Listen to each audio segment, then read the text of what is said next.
apa kepentingan Erwin Aksa sebagai wakil ketua umum Partai Golkar untuk menyelamatkan Anies? Apa untungnya? Apa kepentingannya? Nggak ada gitu. Erwin Aksa kan wakil ketua umum Partai Golkar, sementara Anies adalah capres dari Partai Nasdem. Ya ngapain dia menyelamatkan Anies? Kalau Anies misalkan kena kasus korupsi, ditangkap sama KPK besok atau lusa, ya itu menguntungkan bagi Golkar. Minimal kurang satu saingan.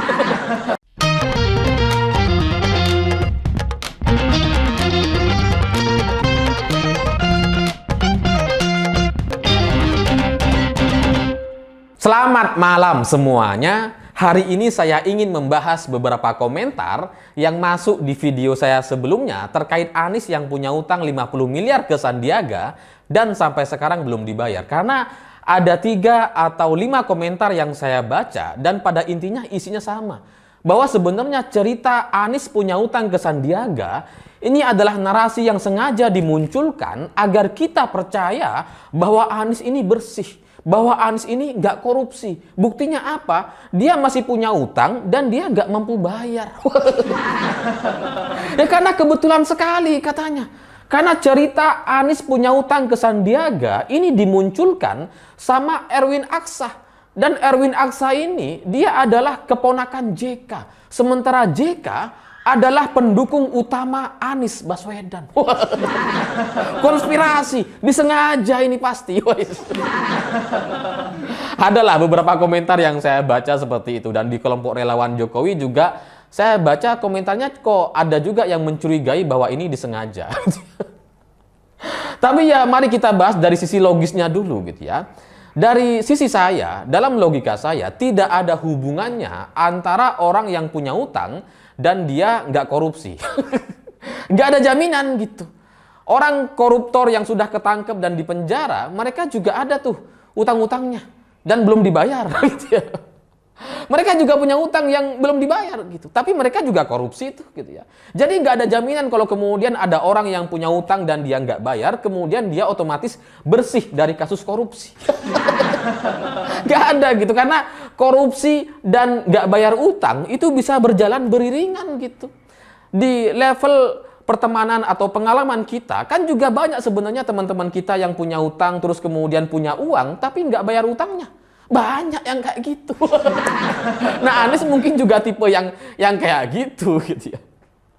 Jadi nggak ada hubungannya bahwa kemudian Erwin Aksa adalah keponakan JK dan JK adalah pendukung Anies. Ini memang adalah fakta. Tapi ini adalah fakta di tahun 2017 di Pilkada DKI. Pak JK memang dukung Anies. Erwin Aksa juga menjadi bagian dari tim pemenangan Anies Sandi di tahun 2017 lalu. Tapi ini kan berbicara soal kontestasi Pilpres 2024. Petanya udah berbeda gitu. Sandiaga di tahun 2017 jelas dia dukung Anies sebagai gubernur DKI. Lawang dia wakilnya. Masa dia nggak dukung? Pasti kan gitu ya. Tapi untuk Pilpres 2024 Sandiaga dukung Prabowo gitu.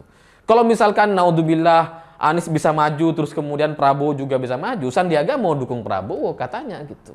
Karena dia kader partai Gerindra gitu. Jadi petanya sudah berbeda. Nah Pak JK juga kurang lebih sama. JK memang di tahun 2017 untuk Pilgub DKI beliau mendukung Anies Baswedan gitu. Dan Erwin Aksa sebagai ponakan JK juga menjadi bagian dari tim pemenangan atau kampanye di Pilkada 2017. Tapi untuk Pilpres 2024, Erwin Aksa sudah posisinya sebagai Wakil Ketua Umum Partai Golkar.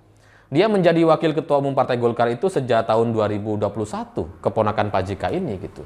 Sehingga hari ini kalau Erwin Aksa berbicara soal kan tanda kutip keburukan Anies Baswedan, dia berbicara sebagai Wakil Ketua Umum Partai Golkar yang dia loyal kepada Airlangga Hartarto.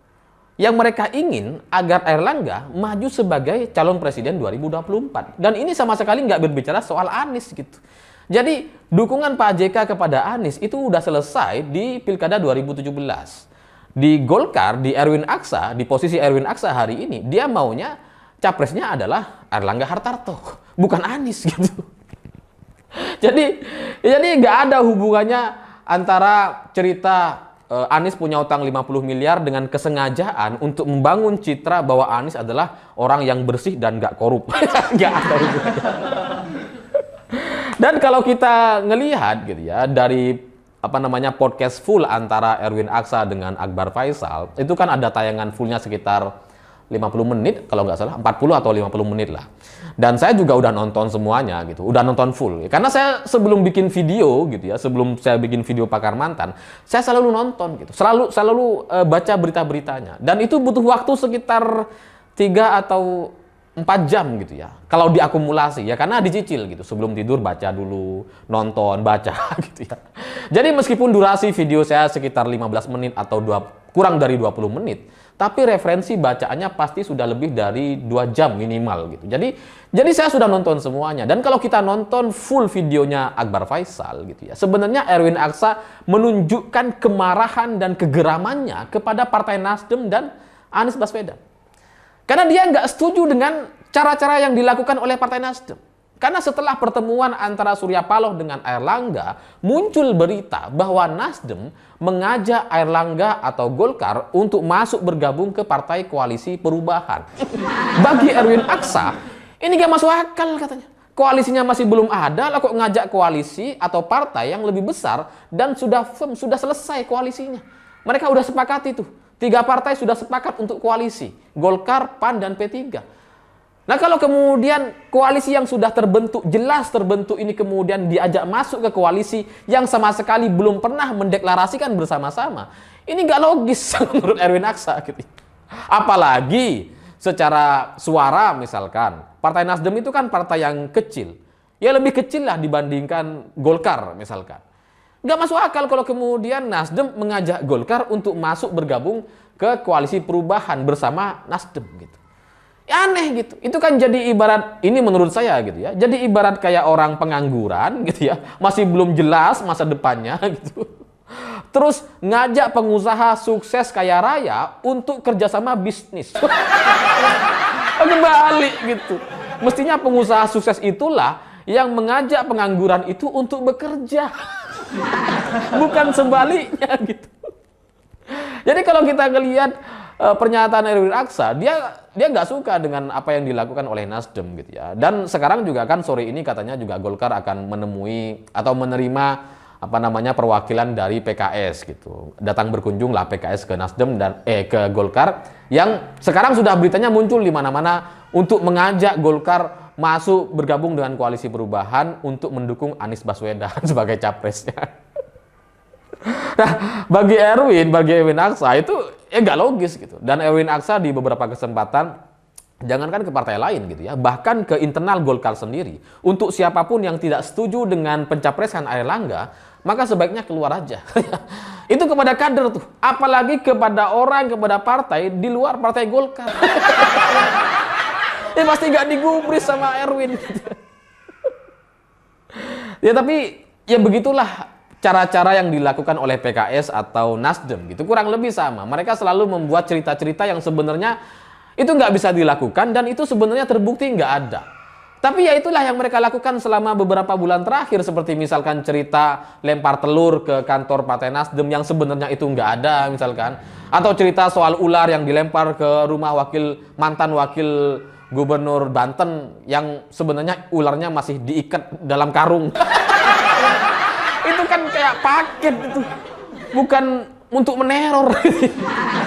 Tapi ya itulah cerita-cerita atau berita-berita yang ada di media kita belakangan ini terkait Nasdem, PKS atau koalisi perubahannya. Dan bagi Erwin Aksa juga, dia juga sudah menjelaskan bahwa apa yang sudah dilakukan oleh Presiden Jokowi selama ini itu harus dilanjutkan, harus diselesaikan gitu. Bukan diubah-ubah atau kemudian membangun narasi koalisi perubahan. Dia nggak setuju dengan itu gitu.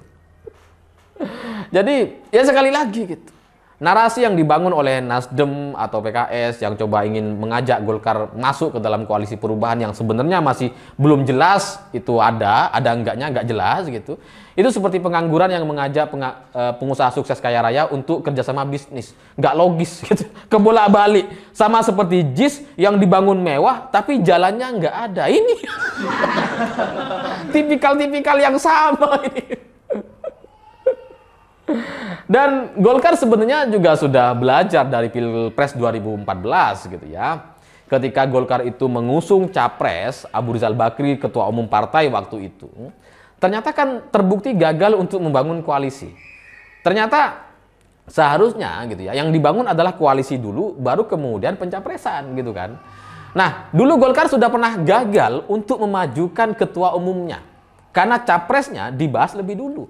Sekarang 2024 Golkar gak ingin ketinggalan kereta lagi. Dia ingin membangun koalisi dan untuk memastikan agar ketua umumnya itu bisa maju sebagai capres. Soal wapres urusan lain gitu. Terserah nanti siapa.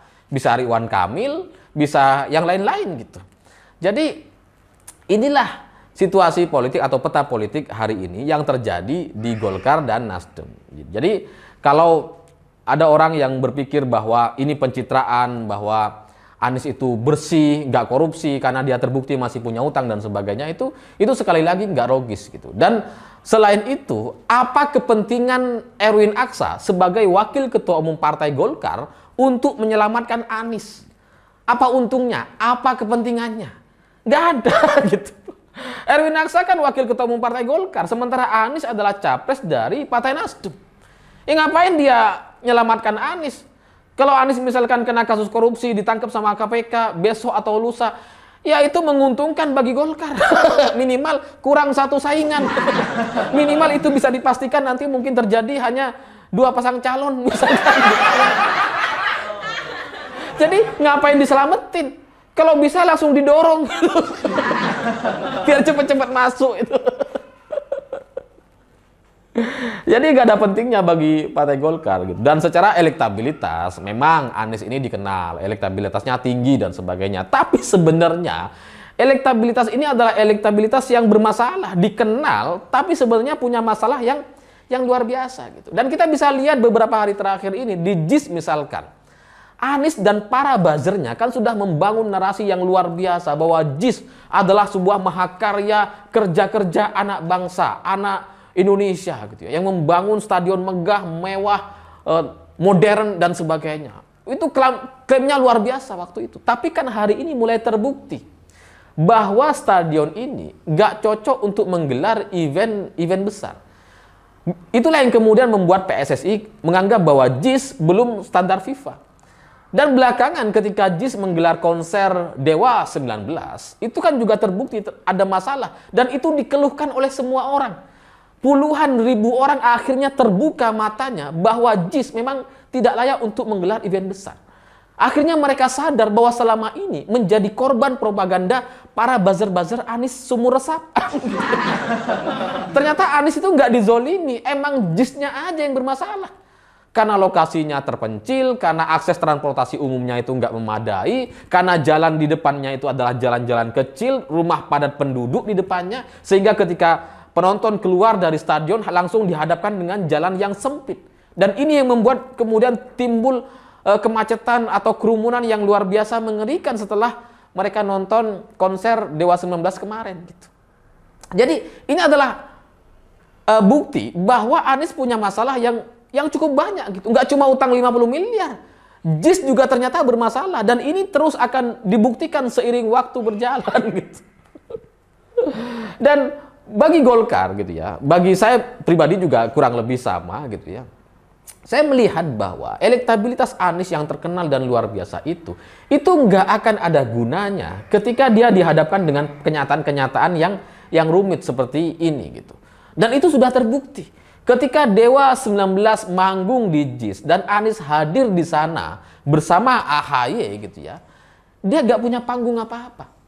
Dia nggak diliput, nggak dibicarakan minimal oleh banyak orang. Orang hanya terfokus kepada Dewa 19 dan fokus kepada masalah di JIS yang nggak bagus dan nggak bisa dibuat untuk event-event besar sampai melibatkan puluhan ribu orang. Orang hanya fokus kepada itu. Anies sama sekali nggak punya panggung politik di sana. Sebagai orang yang punya elektabilitas tinggi, mestinya ya dia sebagai orang yang sudah dicapreskan dan sudah mendapatkan dukungan 3 partai, mestinya dia bisa mencuri panggung tuh. Tapi dia nggak bisa. Jadi elektabilitas itu gitu ya, itu harus sesuai dengan panggungnya. Karena kalau terkenal dan dia nggak punya panggung, ya nggak akan ada gunanya. Jadi buat Partai Nasdem, PKS atau Demokrat yang katanya mau mendukung Anies Baswedan di Pilpres 2024 gitu ya. Bagi saya itu adalah sebuah langkah kematian. Jalan buntu gitu. Karena gimana caranya kalian dukung orang yang punya masalah? Dan masalahnya terlalu banyak, terlalu jelas di depan mata kita. Bukti-buktinya terlalu banyak gitu. Seperti sumur resapan yang bikin kumuh, bikin jalan rusak, bikin kecelakaan, itu terbukti di banyak media, di banyak berita. Beritanya ada di mana-mana dan itu nggak bisa ditutupi. Jadi kalau kalian mau mendukung Anies di Pilpres 2024, untuk siapapun lah, partai atau relawan, bagi saya langkah pertama yang harus kalian lakukan adalah bayar utang 50 miliar gitu ya. Yang kedua, tutup semua sumur resapan dan perbaiki jalan raya yang ada di Jakarta, yang ada sumur resapannya gitu ya, agar tidak ada lagi lubang-lubang kumuh dan lubang-lubang yang mengganggu jalan raya, yang mengganggu mobil atau kendaraan yang lain. Itu harus tutup semua tuh, bersihkan, tutup. Yang ketiga, memastikan jalan yang ada di JIS gitu ya, itu jalan-jalan lebar yang bisa mengakomodir puluhan ribu orang agar mereka bisa masuk ke dalam JIS dan kemudian keluar dengan nyaman gitu. Ada transportasi umum Transjakarta, KRL, itu harus dibenahi semua ini. Harus dipastikan selesai sebelum Oktober minimal, Oktober 2023. Ini harus selesai semua nih. Kalau ini nggak selesai, ya selamanya orang akan dibukakan dengan kenyataan bahwa Anies gak punya konsep, gak punya perencanaan yang matang. Buktinya dia merusak jalan raya dan dilubangi seperti itu. Buktinya dia bikin stadion megah, mewah, habis triliunan, tapi jalan rayanya gak bagus. Tapi aksesnya gak ada. Sehingga stadion yang sangat mewah itu akhirnya gak bisa digunakan dengan maksimal. Terbukti sampai sekarang, Timnas belum bikin pertandingan di sana. Jadi dengan kenyataan-kenyataan ini, kalau Anies dicapreskan, terlalu banyak masalahnya. Terlalu mudah bagi masyarakat untuk dibuka matanya bahwa dia nggak layak untuk maju sebagai calon presiden. Gitu. Jadi kalau kalian masih mau mendukung Anies, ya silakan lalui beberapa langkah itu gitu ya.